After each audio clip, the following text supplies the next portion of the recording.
Hey guys, for this week's Monday Madness, I'm going to give away two custom sight tape setups.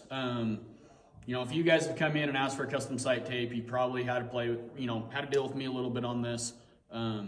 It's kind of something I've geeked out over the last couple years. We're not just going through and pulling measurements of your setup, your peep to your pin, peep to arrow, getting speed and your arrow weight and plugging all that in.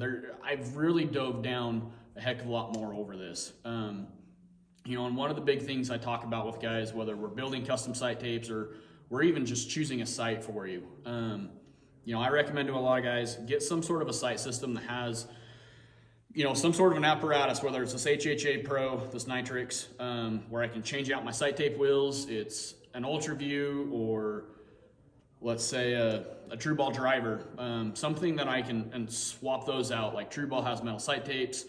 Ultra View has, metal plates that we can pull on and off and adjust stuff.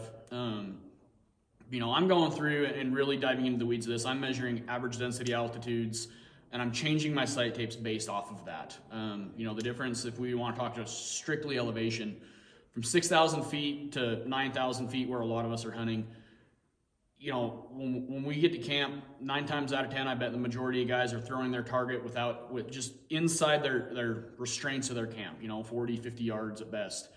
They're checking their sight, making sure everything's good on the bow. I've done that for years. I've put all the legwork in early season, getting my sight marks and getting a good tape built. But then when I get up to 9,000 feet, it's always off. So comment down below what sight you're running, tag a buddy.